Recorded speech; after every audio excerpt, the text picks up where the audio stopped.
Magandang umaga sa ating lahat. Ako nga pala si Binibining May Valerie Ibangua. So, umaga ito ay magkakaroon tayo ng bagong interview. So, narito ang ating interview. Pwede niyo po bang ipakilala ang iyong sarili? Magandang umaga sa inyo. Ako po pala si Glenny Ibangua. 20 taong gulang. Saan ka po ba nag-aaral? Nag-aaral po ako sa Negros Oriental State University. Ano pong kinukuha niyong kurso? BIS IT major in Electrical Technology. So, handa na po ba kayo sa ating wala katanungan mo, para Toy. sa umagang ito? Oo. So, para sa iyong unang katanungan, anong mga gawain ang iyong ginagawa upang mas maintindihan ang mga bagong kaalaman na natutunan sa mabisang paraan? Para sa akin, ngayong panahon na yun, ngayon, mas high-tech na kasi ngayon at gumagawa po ako ng research or nagsisearch po ako sa mga lessons para maintindihan ko po kung hindi ko po na-catch up sa loob ng classroom.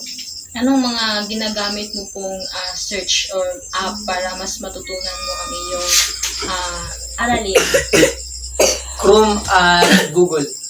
Okay, para sa pangalawang katanungan, anong classroom environment ang nakakatulong sa iyo upang mas maintindihan mo ng epektibo ang aralin? Yung maliwalas at saka maganda yung setup para more focus ka sa lesson at makagain ka ng mga knowledge. Saan ka po ba na department na pabilang?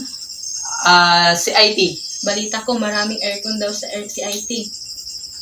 Di naman masyado marami, pero may ilang mga room, may mga aircon.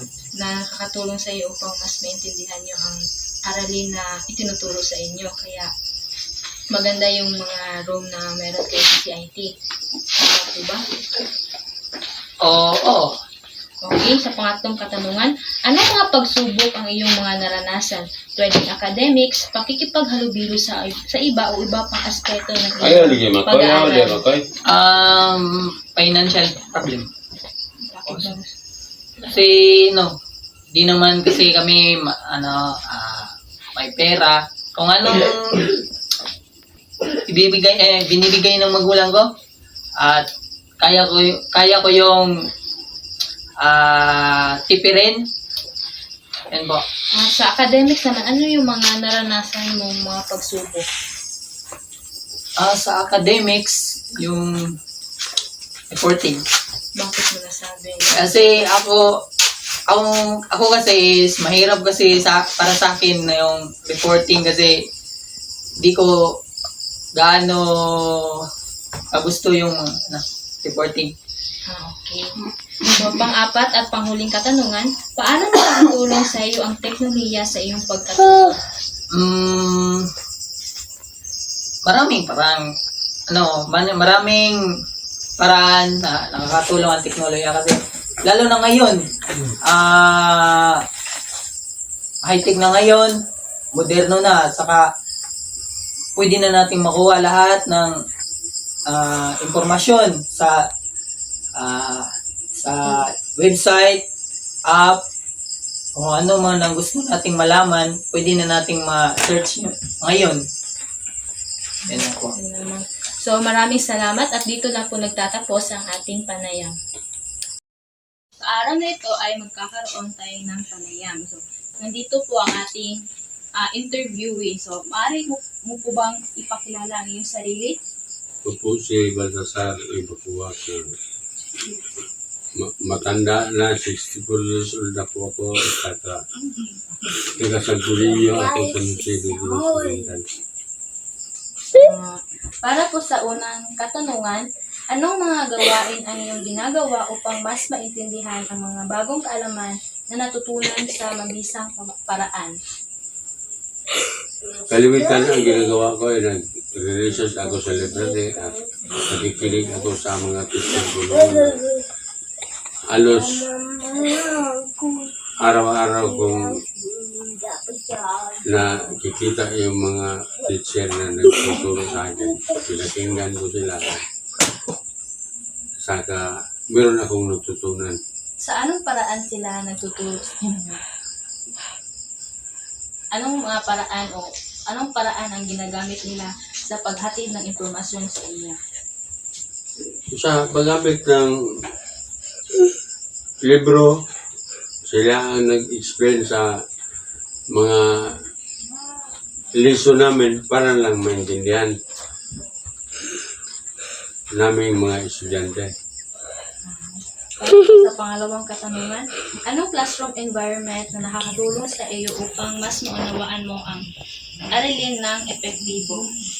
Ayong maaliwalas na classroom, malinis, may magandang ventilation para magiging madali sa amin na pag-intindi, pag maganda yung environment na mga tinitirhan namin.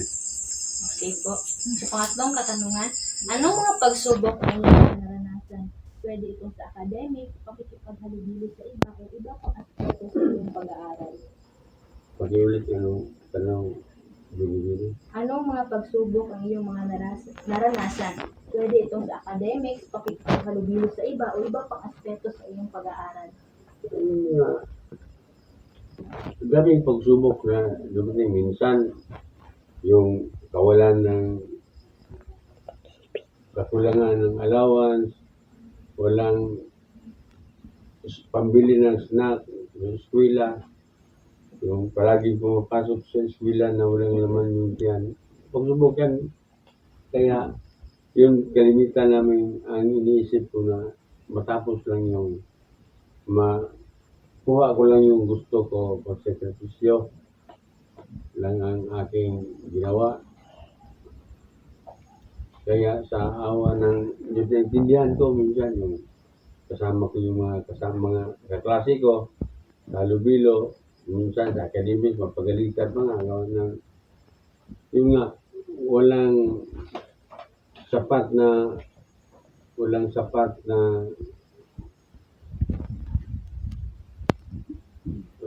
na pera para sa allowance ng pag-aaral ko. Malapit lang po ba yung tinitirhan niyo sa school? Para lang. Malayo, mga 14 kilometers from the city of Dumaguete.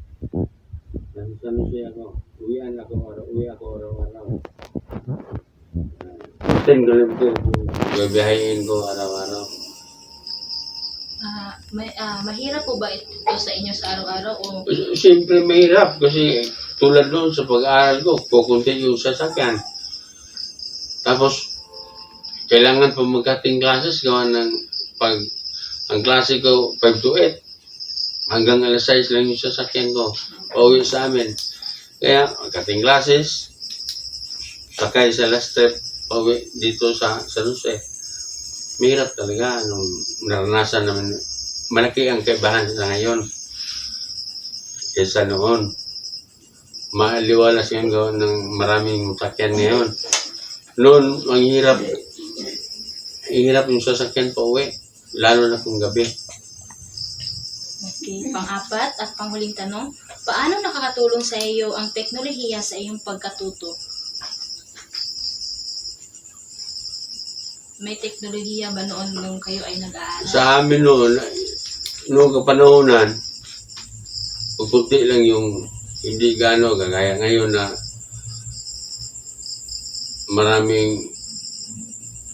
marami kang mabalingan ng mga panibagong teknolohiya. Noon, simple lang yung teknolohiya noon. Pupunti lang. Kalimitan, sa libro lang nakuha. Ngayon, mga gadgets, pwede ka na makakuha ng maraming teknolohiya. Noon, lagang libro ka lang kasi walang gadgets pa noon. Marunong ka po ba gumamit ng teknolohiya nung nag-aaral ka pa? Kung kailangan, meron din akong alam, pero kung sana nasabi ko na kukunti lang talaga.